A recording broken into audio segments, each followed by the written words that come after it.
Hello, and in today's video we're going to be covering over a German tank destroyer that will take the concept of mounting a heavy anti-aircraft gun to be used as an anti-fortification gun mounted on an armoured vehicle.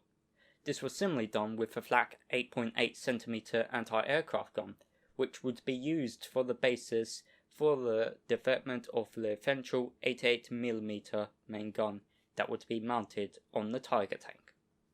But instead of a small 88mm anti-aircraft gun, the gun that would be modified to be mounted on the vehicle of today's subject was a 12.8cm anti-aircraft gun, which was mounted onto a modified prototype heavy tank chassis that would form the tank that would be later known as the 12.8cm Stabsstahllafette Auf VK3001H. But is more commonly known as the Sturer Emil, which I will be referring to it as for the rest of this video. But let us now talk on how the history of the Sturer Emil came about. During the 1930s, Germany was in the process of rebuilding its army in preparations for becoming a world power once more, something that Germany was unable to do due to the fact that the country was being hampered by the treaties of Versailles ever since it was forced upon them after they lost World War II. The treaty restricted Germany in many aspects, with the military side being the most focused within the treaty. These restrictions limited Germany in how large of an army they could field and what type of vehicle development they can also engage in. This meant that Germany was behind everyone in terms of military development, but this limitation was increasingly being ignored more and more once Hitler got into power during the 1930s, and with Germany clearly showing that they were rearming their military quickly, the various powers began to prepare for war against Germany, with one of the most likely areas that Germany would strike next would be France, which the French themselves also recognised, leading them to establish the Maginot Line, a defensive network of reinforced bunkers, artillery sites, machine gun nests, and anti-vehicle traps that were spread along the French and German border, with the goal of this defensive line being to at least either slow or halt any German offensive. But Germany would face a problem with the bunkers, as Germany themselves lacked powerful enough mobile bunker buster tanks within its arsenal that could deal with the types of bunkers that were used on the Maginot Line. Germany would then, in the late 1930s, begin developing tanks that mounted large cannons that could deal with the heavy armoured fortifications, with the Max being one of the vehicles to be chosen for the role of anti-fortification. But midway through the development of the Max, the Germans began to arrive at the thought that the 10.5cm K-18 gun would not be enough to tackle the more heavily armoured bunkers, and so Henschel began work on another bunker buster tank with an even bigger gun. The gun that was chosen to be used as a bunker buster gun was a 12.8cm Canon L61, which was a modified gun that was based off the 12.8cm Flak 40 anti-aircraft gun. But the Flak 40 had to be modified as the initial weight of the gun was around 12 tons. But even with the reduced weight of the 12.8cm Canon L61 of around 7,835 kilograms, it was still impractical for the gun to be mounted onto the chassis of a Panzer IV, like the Max was, and so another hull would be needed to both be able to support the massive gun and withstand the recoil of the firing of the gun. The hull that would be used for the Sturer Emil was the VK3001H, a prototype tank that was built as a breakthrough tank that would be more heavily armoured to better resist enemy guns. At the time when it was being designed in 1939 and 1940, the most heavily armoured tanks that the Germans fielded at the time was the earlier Panzer IV E variant, which was armoured at the front with around 30mm, with some areas being as thick as 50mm. The sides of the Panzer IV's were very weak in only 20mm thickness. The VK3001H would be armoured at around 50mm across the front and sides. But this project would however be eventually abandoned, as the armour thickness requirement was being increased due to the response of the more powerful anti-tank guns that were now being fielded by both sides. Though the knowledge accrued from this project would then eventually lead to the designing of a tank that would be known as the most famous tank of World War II, the Tiger tank. But getting back onto the Sturer Emil, the VK3001 hull was available to be used, but they had to first be modified in order to mount the gun onto the hull. The hull had to be extended by 1.5 meters, which required the mounting of additional pair of road rails on both sides. The engine had to be shifted to just be under where the main gun breech would be. The various vents and radiators to cool the engine would also have to go through a redesign in order to allow the engine to breathe properly. This was one of the main delays that prevented the Sturer Emil from being fielded during the German invasion of France.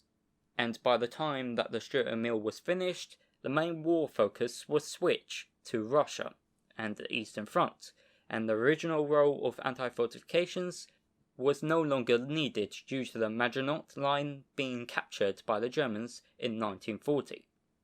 But as the various reports started streaming in to German high command regarding the Soviets' heavy tanks such as the KV-1 and KV-2, plus with rumours that the Soviets were also designing more heavier tanks, led the German leadership to repurpose the Sturer Emils into tank destroyers. A total of 2 vehicles were made, as this was the number of VK3001 hulls that were available from the failed heavy tank project. And the 2 tanks were given the names of Max and Mortis, though they were also known as Sturer Emil, which means stubborn Emil in German. The Sturer Emil was rather large, being 9.7 meters in length, 3.16 meters in width, and the height being around 2.7 meters. The tank's armour was also rather thin, being around 50mm at the front, with the sides of the superstructure being around 30mm thick. The tank also featured an open top roof due to the concern of adding too much weight. The main gun mounted on the Sturer Emil was a 12.8cm Canon L61, and it was mounted on the back of the tank, where much of the VK3001 hull was modified to allow sufficient space for the recoil and the ammunition. The tank could hold a total of 15 rounds, usually around 7 AP and 7 HE rounds. The muzzle velocity of the ammunition was around 800 meters per second for both types, and the AP could penetrate around 200mm of armor at 100 distance against a 30-degree angled plate. At 1 kilometers distance, the penetration decreased to around 150mm, with the penetration of the AP round at 2 kilometers being around 130mm, which at the time, even at the extreme range of 2 kilometers, meant that the Sturer Emil could pierce the armour of any tank that it faced. The gun could traverse 70 degrees to each side, with the gun elevation and depression being around +10 to -15 degrees respectively. The total weight of the Sturer Emil was around 35 tons, and powering this tank was a unique Maybach 6-cylinder HL116 300 horsepower engine, which was quite underpowered to move the 35-ton tank. In fact, despite the tank having a theoretical top speed of 25 km per hour, in the accounts of the German unit that would use the Sturer Emil, it would fairly reach past 20 km per hour. The overall operational range of the tank was around 200 km. The 2 Sturer Emils that were built were then sent to the Panzerjäger Abteilung 521st Tank Destroyer Battalion, and was arranged into a special platoon on July 1942. Before it was transferred to the battalion, the Sturer Emils was then modified.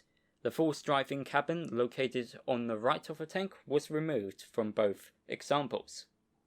Once given to the battalion, and during the combat reports on the Sturer Emil's performance, accounted by the commander of the unit, Oberleutnant Kurt Hildenbrand, detailed that the Sturer Emil's 12.8 cm main gun proved to just be as capable at taking out tanks, with both its AP and HE rounds at long ranges being able to take out the Soviet tanks with relative ease. In particular, the latter ammunition type being reported to have outright taken out a T-34 during the 521st Tank Battalion's engagement with the Soviet Army. The tanks that the battalion engaged was the likes of the T-34 and KV-1, with the distance of engagements taking place at around 800 meters to as far out as 1.5 kilometers. One of the furthest tanks that were knocked out by the German battalion was the KV-1, which was knocked out at a range of 1 kilometer 500 meters distance by mortars, to which then the Soviet army sent T-34 after T-34 to recover the KV-1 tank. But these tanks were also taken out by mortars and the last sticker Max that was assigned to the battalion. Max wasn't present for the battle due to mechanical problems. Over the 2 days' combat, a total number of 49 tanks were taken out, with the majority of them being T-34s. The 521st Tank Destroyer Battalion claimed a total of 29 tanks being knocked out by them, demonstrating the Sturer Emil's deadly combat potential. But the reports from Hildenbrand did also mention the problems with the tank, which was most likely due to the increase in weight, putting a large strain on the transmission and chassis. Both Sturer Emils would then continue to fight, racking up a decent amount of kills, with the kill marks on the barrels racking up to be reportedly as high as 31 kills. As the summer offensive continued further into the east, with the reports detailing on the 12th of November 1942, that stated both Sturer Emils were still operational. But by the 1st to 2nd of December of the same year, only one of the Sturer Emils, Mortis, was still in active service with the unit. Then Mortis took part in the Battle of Stalingrad, where it was captured by the Soviet army in the streets of Stalingrad. After its capture, Mortis was then transported to the proving grounds at Kubinka for testing, but the test couldn't begin due to the lack of parts and ammunition for the tank. The tank was then subsequently displayed at Gorky Park, where it was previously home to many examples of German armour that the Soviet army had captured. During its time at Gorky Park, it was noticed by the Americans, and they had requested the Soviets if they can take the German tank to the United States for testing. But the Soviets declined, as this was their only example of the Sturer Emil that they had. After a few years, the Sturer Emil was then returned to Kubinka, narrowly surviving the scrapping of many of the examples of vehicles that were held at Gorky Park. Ever since then, the Sturer Emil has been on display at Kubinka Tank Museum. The status of the other Sturer Emil, Max, isn't exactly known, other than it was destroyed in 1942. We do not know how it was taken out or what happened to it after, but it was most likely scrapped by the Russians for scrap metal. And this was the history of the Sturer Emil. Thank you for watching this video. If you liked it, please click the like button and subscribe to get notified on when my next video drops. If you have any questions or suggestions for a video that you want to ask, please comment down in the pinned section down below. Now I hope you all have a good day, and I will see you in the next one.